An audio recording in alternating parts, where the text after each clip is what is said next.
Chers téléspectateurs de la Vital TV, bonjour, merci de nous suivre dans votre émission Format Livre, votre émission 100% littérature. Aujourd'hui, nous abordons un sujet important, essentiel, qui touche le monde du savoir. Nous allons aborder la question de la régression de la lecture chez les jeunes. Dans un monde où le numérique, en tout cas, prend une place de plus en plus importante dans nos sociétés, aujourd'hui, on se pose une question essentielle sur la question de la régression de la lecture chez les jeunes. Et pour aborder cette problématique, nous avons le plaisir d'accueillir un pédagogue, un enseignant, un passionné de la littérature, le professeur Bakar Niang, qui était en même temps le proviseur du lycée de Boro. Bonjour, proviseur. Bonjour, Aminata, et merci pour l'invitation. Je voulais d'abord vous féliciter pour l'initiative que vous avez eue de créer une émission consacrée à la chose littéraire. C'est une belle initiative que je salue et je vous en félicite. Je remercie le directeur de Vital TV, je salue tous les téléspectateurs et je salue l'équipe de Vital TV. C'est une équipe dynamique, pleine d'initiatives et pleine d'enthousiasme. Pourquoi c'est avec plaisir que je me retrouve ici pour parler de la question de la régression de la lecture. Merci beaucoup, proviseur. D'ailleurs, pour parler de régression de la lecture chez les jeunes, comment vous la définirez? Bon, régression, je pense qu'il faut un peu nuancer. On dit recul de la lecture, régression de la lecture. La lecture est toujours là. Les gens lisent. Malgré l'invasion des nouvelles technologies, on sait que les gens lisent. Mais il y a lire et lire. Celui qui consulte son SMS, il lit. Celui qui regarde un post sur Facebook, il lit, mais il y a lire et lire. Moi, ce qui me préoccupe, c'est peut-être la distance qu'il y a entre l'homme et le livre. La relation, le rapport au livre qui a changé, le contact avec le livre qui a changé. C'est pourquoi on se plaint, on parle de régression de la lecture. En réalité, ce qu'on déplore, c'est la distance maintenant entre l'homme et le livre. Et cette distance qui existe entre l'homme et le livre, elle est due à quoi selon vous? Bon, depuis les années 2000, il y a eu une explosion des nouvelles technologies. Déjà, depuis la création de la radio, des esprits avaient commencé à s'alarmer. Parce qu'on craignait qu'avec l'invention de la radio, qu'il y ait recul de la lecture. C'est devenu encore beaucoup plus préoccupant vers les années 2000 avec l'explosion de l'Internet et la généralisation des smartphones et autres, ce qu'on appelle les seconds écrans. Les gens se sont encore davantage alarmés parce qu'on craignait que ces technologies-là prennent la place de la lecture. Parce qu'elles offrent une facilité que le livre n'offre pas. Et souvent, les gens cèdent à la facilité. Il est plus facile de suivre un film que de lire un livre. Bon, souvent, les gens croient que lire un livre, le livre est ennuyeux.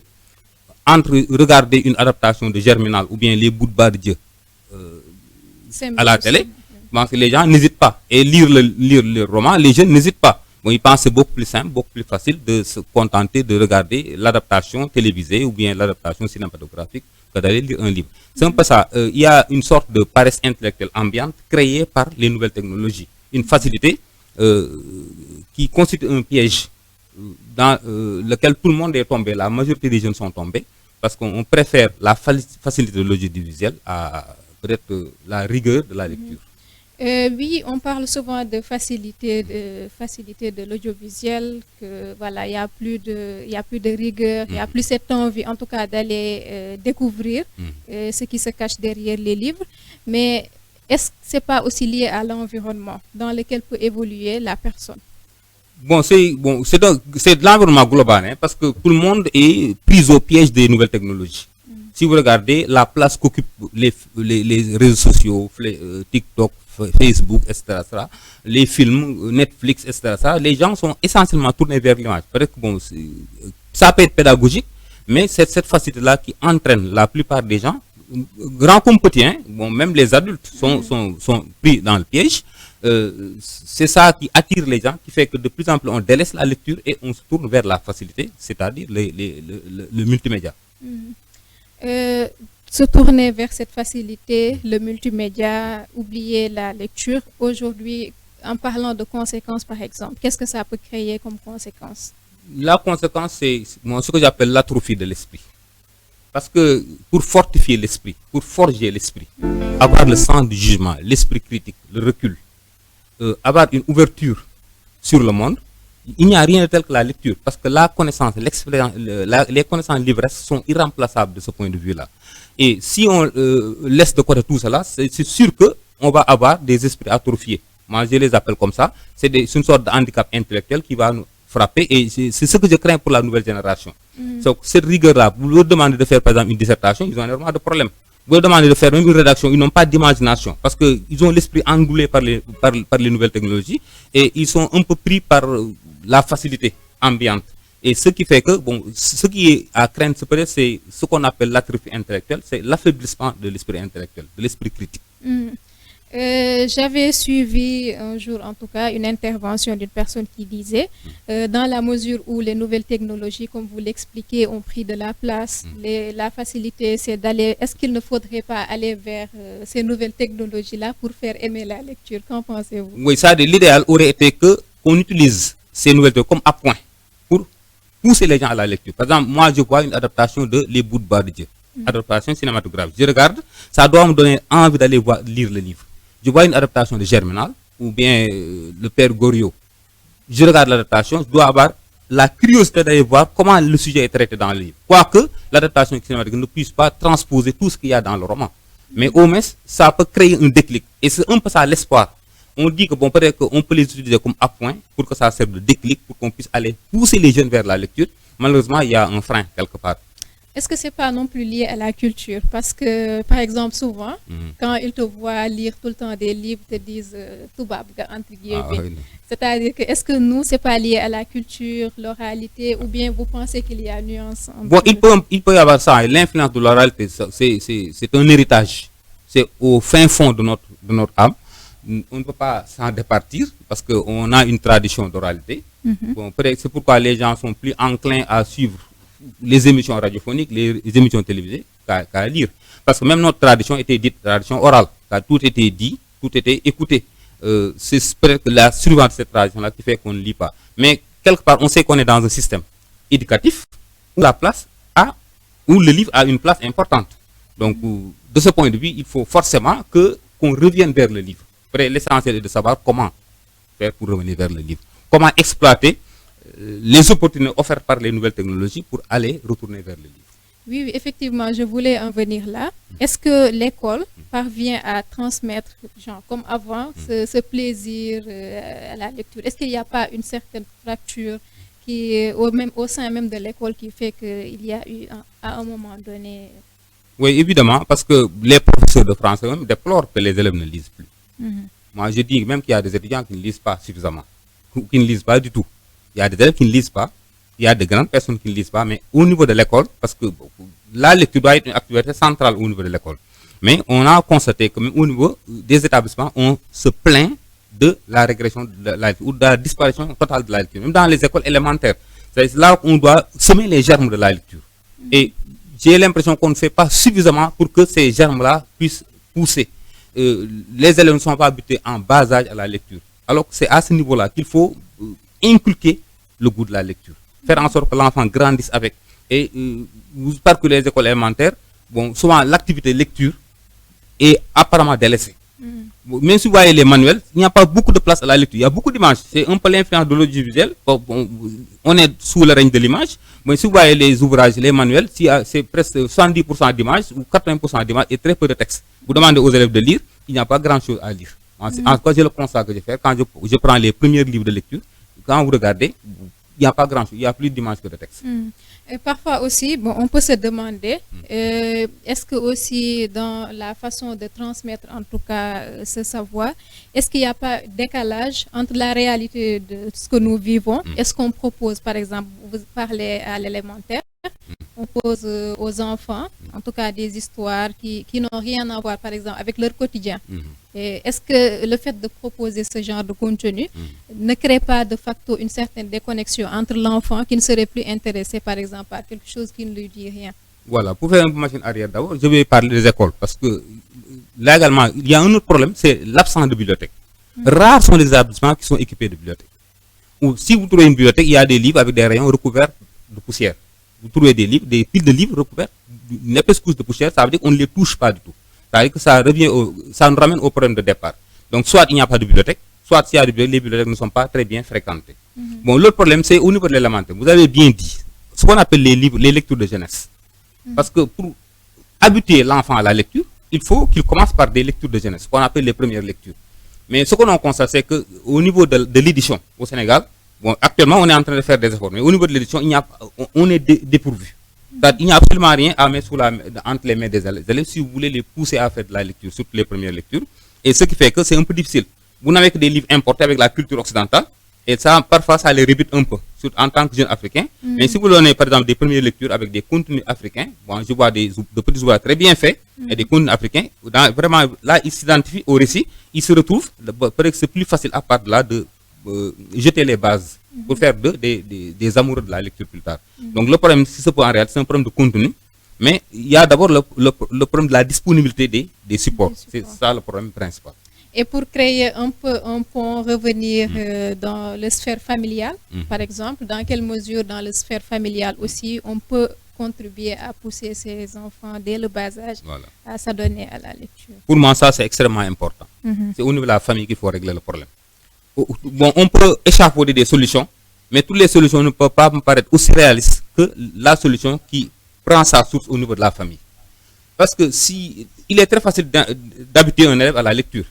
Si on dépasse le problème de la disponibilité des supports, des ouvrages. Donc, un enfant qui est au CI, CP, C1, C2, vous le forcez à lire quotidiennement, une page, 2 pages, vous achetez de temps en temps un petit livre, vous lui apportez, vous l'aidez à lire, finalement, il prend goût à la lecture. Et après, quand il prend du rythme, vous n'avez plus besoin d'intervenir, il grandit avec. Il y a beaucoup d'élèves au lycée, dans les universités, vous les voyez, bon, ils sont très attachés au livre, mais si vous remontez dans leur passé, vous voyez que très jeunes, ils ont commencé à lire. Donc, c'est la famille qui doit régler le problème. Il faut que les parents s'investissent dans la promotion de la lecture au niveau de la famille, faire en sorte que les enfants, très tôt, se mettent à lire. Bon, ce n'est qu'une question d'habitude. L'autre jour, je suis entré dans une classe terminale, ou première, je ne sais plus, je parlais aux élèves, je leur dis, lisez-moi au moins une page par jour. Faites l'effort de lire. Bon, ils ont un peu ri parce que c'est une plaisanterie, alors que je n'ai jamais été aussi sérieux. Lisez une page par jour, c'est pour que l'habitude s'installe. Donc, petit à petit, vous prenez goût à la lecture. Quand vous lisez une page par jour, finalement, c'est 2 pages, finalement 4 pages, finalement 5 pages, finalement un livre. Et petit à petit, ça vient. Parce que ça doit être partie de la culture de l'individu. La lecture, on doit avoir un livre de chevet, on doit lire. Mais c'est en bas âge qu'on doit inculquer ça. Un enfant qui s'habitue à lire, grandit avec ça et va lire sans problème. Un adulte, vous lui demandez de lire une page, c'est tout un problème parce qu'il a la paresse de lire. Il y a des gens, vous lui demandez de donner un livre, au bout d'une semaine, ils n'ont pas lu 5 pages. Alors qu'il y a des enfants, vous leur donnez un roman, ils peuvent lire ça en 2 jours, 3 jours, parce que c'est une question d'habitude qui a été installée par la famille. Autre chose, il faut que les parents achètent des livres. On peut acheter des pistolets. Noël, on donne des cadeaux, on achète des pétards, on achète des pistolets, on achète des jouets, des voitures, etc. Mais il est rare de voir un parent acheter un livre à un élève. Alors que donner un livre à un élève, c'est lui donner le goût de la lecture, parce qu'il possède déjà le livre. Donc, il s'y attache. C'est un objet cher. Comme c'est un objet cher, il va essayer de lire et il va petit à petit s'habituer à la lecture. Et si vous répétez l'opération plusieurs fois, évidemment, l'enfant va devenir un grand lecteur. Et effectivement, vous le disiez tout à l'heure, ce n'est pas qu'une question qui touche les enfants. Donc, c'est tout un processus, en tout cas, qui arrive jusqu'au sommet. Maintenant, parlant des adultes, cette problématique, naturellement, ça a un impact sur, par exemple, le niveau du débat public, par exemple. Bon, ça, vous savez que la lecture, ça forge l'esprit. Ça développe l'esprit critique. Ça permet d'avoir du recul. Ça permet d'avoir de l'expérience. Parce que toute l'expérience humaine est déposée dans les livres. À force de lire, on glane beaucoup d'expérience. Et avoir beaucoup d'expérience, c'est devenir sage. Avoir sage, c'est faire prendre de la hauteur. Et ce qui fait que souvent, actuellement, les gens restent à la surface des choses. Ils sont très superficiels. Ils sont très captivés par les rumeurs et les fake news. C'est parce qu'on ne va pas au-delà de la surface. Et ce qui me permet d'aller au-delà, c'est l'esprit critique que nous fournit la lecture. C'est le sens du jugement que nous fournit la lecture. Donc, sans cela, évidemment, on constate qu'au niveau public, le débat, ça vole à rase-motte. C'est parce que les gens n'ont pas suffisamment de recul, n'ont pas suffisamment de hauteur. Et cette hauteur-là, c'est la lecture, c'est la culture livresque qui donne ça. Et Pour revenir un peu, par exemple, au numérique, parce que tout à l'heure, on en parlait, avec le développement des IA, on sait que, par exemple, le livre est devenu beaucoup plus accessible. Par exemple, le livre numérique. Vous, qu'est-ce que vous en pensez? Le livre numérique, bon, ça, je me dis que moi, lire un livre papier et un livre numérique, c'est du pareil au même. L'essentiel est de lire. Pour moi, le premier défi, c'est de lire, faire en sorte que la personne lise. Moi, j'avais chez moi un élève qui passe tout le temps à lire, mais il télécharge des livres numériques. Il lisait matin et soir. Bon, je ne lui disais absolument rien, parce que je me dis que lire, c'est lire. D'ailleurs, quand vous discutez avec lui, vous savez qu'il est très cultivé. Il maîtrise bien la langue, il maîtrise les structures syntaxiques, il a beaucoup de vocabulaire, il maîtrise la grammaire, il s'exprime très bien parce qu'il est en permanence en contact avec les livres. Bon, quoi que ce soit des livres numériques. Je me dis que ça, là, ça ne change rien. Peut-être l'IA, ça aurait pu apporter un plus. Mais là également, le handicap, c'est que les gens se contentent de copier et coller. C'est comme sur Internet, vous demandez de faire des recherches, ils ne prennent même pas le temps de lire parce qu'ils n'ont pas l'habitude de lire.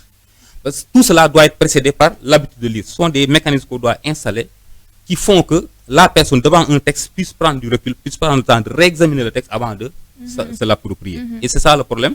Bon, l'IA offre énormément d'opportunités, mais soit on fait du copier-coller. Pensez-vous que l'IA devrait être intégrée, par exemple, dans le système Ah, éducatif? bien sûr, forcément, il faut qu'on l'intègre. Bon, il faut absolument qu'on l'intègre parce que c'est incontournable. C'est pas, il faut savoir maintenant intelligemment comment l'intégrer au système éducatif. Comment faire en sorte que ça soit un outil pédagogique au service de la lecture, au service de la littérature ou bien au service des autres matières. Mais là, ça demande un peu de réflexion parce que ça doit être encadré. Actuellement, tout ce qu'on sait de l'IA, c'est que c'est pour le dépannage. Vous avez un blocage quelque part. Tac, tac, vous posez votre question, vous avez la réponse, copier-coller, vous frottez les mains, vous partez. Donc, mais le problème, c'est qu'il faut aller au-delà, faire en sorte que ça soit vraiment un outil pédagogique.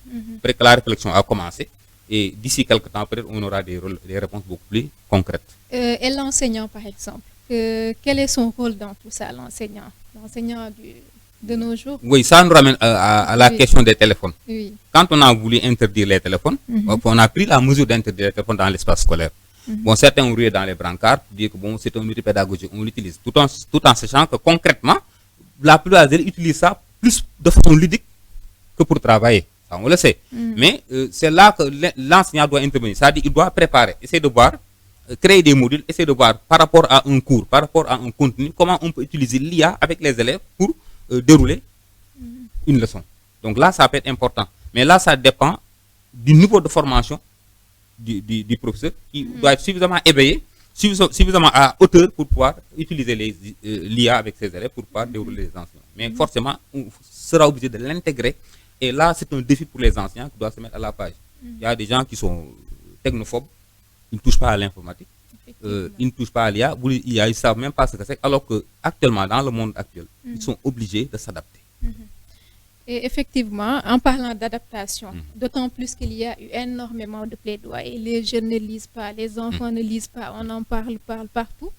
Dans cette logique d'adaptation, par exemple, on voit les audios numériques, les livres audio, voilà, sortir, les livres audio, par exemple. Qu'est-ce que ça vous inspire? Est-ce que ça tue l'âme de... Non, peut-être que bon, c'est un peu moins méchant, parce que ça peut donner goût à la lecture. Comme on l'espère avec les montages vidéo. Mais le problème, c'est les radios numériques, c'est également une façon d'encourager la paresse. Parce que rien ne remplace la lecture. Parce que lire, c'est une activité intellectuelle. Donc, c'est un travail de l'esprit. C'est la construction d'un sens. C'est l'intégration d'un texte. C'est la participation à l'écriture du texte. Donc, quand vous lisez, vous faites des annotations, vous marquez, vous surlignez, vous faites des remarques, etc., ça vous participez à la réécriture du texte. Ça veut dire intellectuellement, vous êtes en train de travailler. Vous êtes en train de forger votre esprit. Et c'est ça qui manque quand vous écoutez un roman audio. C'est que vous ne faites absolument rien, vous ne faites que consommer. Vous n'avez même pas le temps de réfléchir. Ce que André Gide déplorait, il dit que bon, c'est des flots d'informations. C'est un torrent qui coule. Quand un torrent coule, vous n'avez pas le temps de vous arrêter. Vous suivez le torrent, bon, vous happez tout ce qui vient. Vous n'avez pas le temps de digérer, vous n'avez pas le temps d'assimiler ça. Et c'est ça le danger. Alors quand vous avez un livre, vous avez le temps de vous arrêter, de lire, de revenir en arrière, de construire du sens. Et c'est ça qui est important. C'est cette gymnastique intellectuelle-là qui est importante. Et ça, seul le livre peut offrir cette possibilité-là. Bon, peut-être avec le numérique, vous pouvez faire des va-et-vient, remonter une page, deux pages, etc., revenir en arrière pour chercher du sens, essayer de comprendre, de mieux comprendre. Mais quand c'est un film, quand vous ratez une séquence, c'est fini. Vous demandez à côté, on vous explique, sinon c'est raté pour de bon, essayez de vous rattraper. Mais quand c'est un roman, vous avez la possibilité de revenir à la page 15, revoir, remonter, aller à la page 47, essayer de comprendre. Donc s'il y a quelque chose qui paraît nébuleux, vous pouvez revenir. Cette gymnastique intellectuelle, ça c'est une formation de l'esprit, c'est indispensable. Ça permet à forger votre esprit et à logique. Comme quelqu'un le disait, rien n'égale en tout cas le plaisir d'avoir un livre entre les mains, Absolument. Voilà. de le feuilleter. Et Voilà. puis... Ça, le livre a un charme que la version numérique n'a pas, que la version audio n'a pas, parce qu'avoir un livre entre les mains, c'est déjà quelque chose. Quelqu'un me parlait même de l'odeur du livre. Ouais. L'odeur des feuilles, etc. Il dit que tout cela, c'est un parfum irremplaçable. Quoi. Effectivement, je confirme. Voilà, d'accord. Les lecteurs le savent, quoi. Voilà, là, on a quand même abordé pas mal de défis qui touchent l'enseignement, les enfants, la famille et tout. Aujourd'hui, si on était dans une logique de perspective, essayer de trouver des solutions pour pas régler le problème immédiatement, mais en tout cas aller vers quelque chose de concret, des pistes de solution. Oui.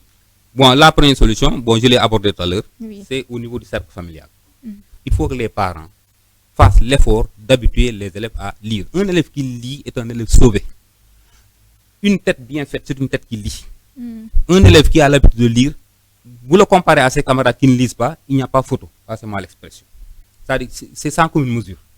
Parfois, vous lisez une dissertation d'un élève, une rédaction d'un élève, vous savez tout ce que cet élève a l'habitude de lire. Quand vous lisez une dissertation, vous savez que c'est un élève qui a l'habitude de lire. Un élève qui n'a jamais rien lu, quand vous lisez sa production, comparé à celle d'un élève qui lit, vous voyez tout de suite la différence. C'est pourquoi les parents doivent s'investir dans la lecture. On n'a pas besoin de se recasser pour le vocabulaire, pour la grammaire, pour l'orthographe. Ils maîtrisent tout cela. Ils maîtrisent les structures syntaxiques, ils maîtrisent les expressions idiomatiques, c'est-à-dire ils maîtrisent la langue, sans trop se fatiguer, parce que c'est ce qu'on appelle dans l'art l'innutrition. C'est-à-dire vous lisez, vous assimilez inconsciemment des choses que vous allez réinvestir. Donc vous avez l'impression d'avoir oublié, vous lisez 30 livres, vous avez l'impression d'avoir oublié, alors que dans votre subconscient, il y a beaucoup de choses qui restent et qui rejaillissent au moment où vous produisez. Et c'est pourquoi il est important, très jeune, qu'on habitue les élèves à lire. Donc un élève qui lit est un élève éveillé, un élève ouvert, à qui on peut expliquer facilement les techniques de la littérature et le b.a.-ba de la littérature et tous les détails de la grammaire, il comprend plus facilement. Donc le premier point, il faut qu'au niveau du cercle familial, que les parents fassent l'effort de pousser les élèves à lire.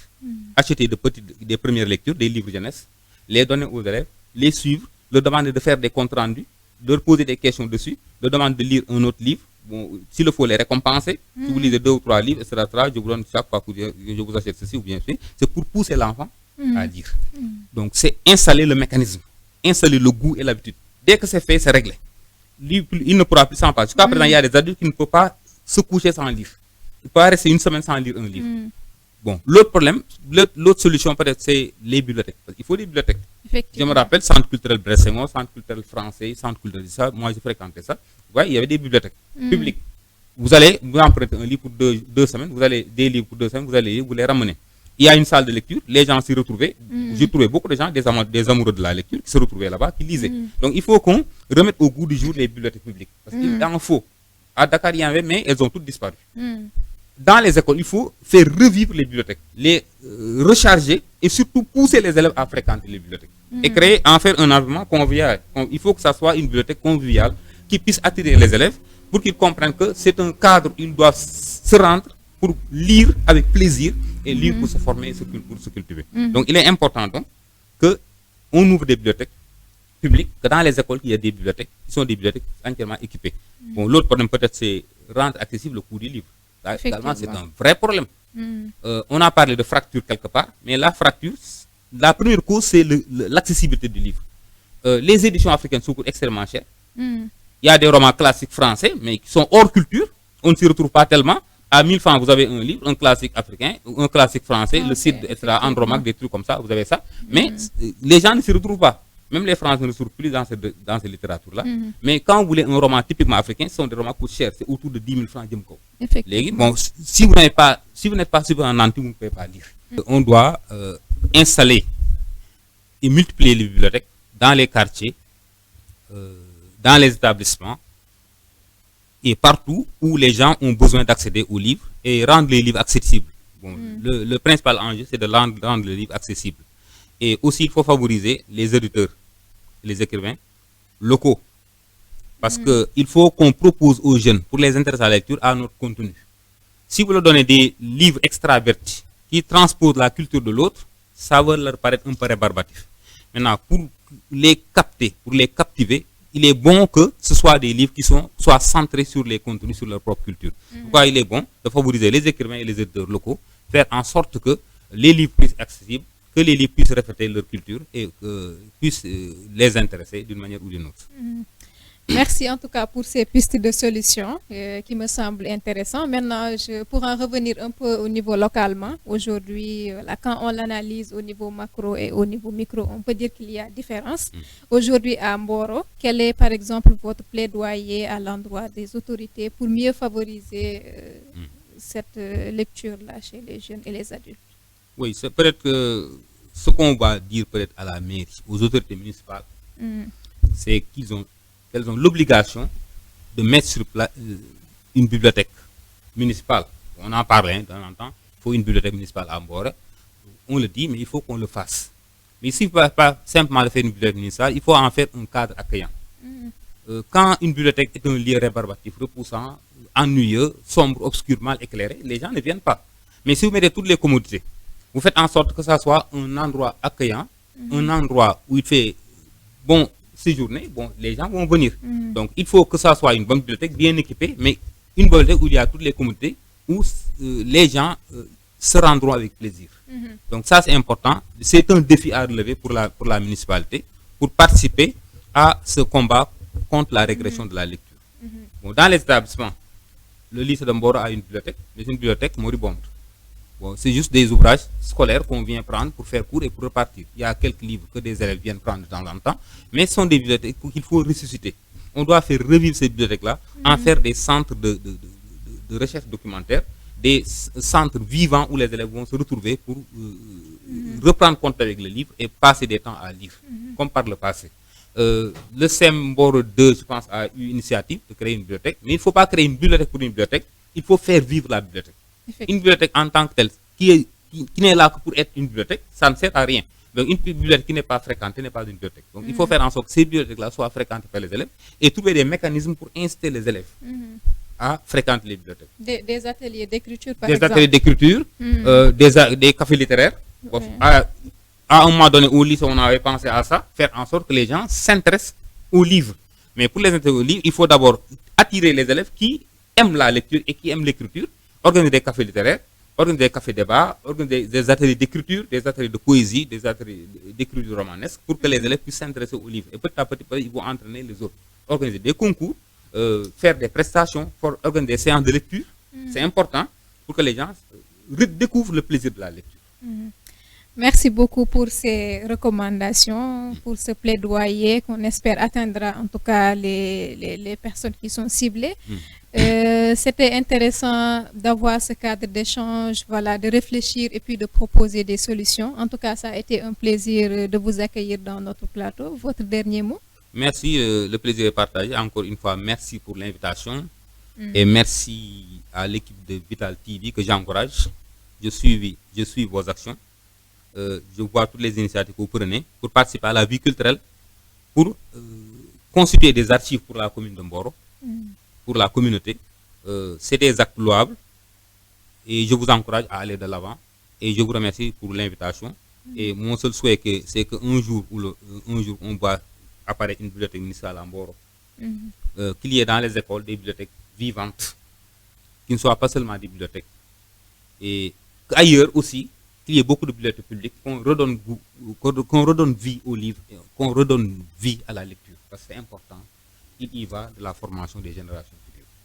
Merci beaucoup. C'est un plaidoyer très fort. C'était votre émission Format Livre. Nous avons eu le plaisir d'accueillir M. Bakar Niang, ancien proviseur du lycée de Mboro, et vous donnons rendez-vous à très bientôt pour un autre numéro de votre émission Format Livre.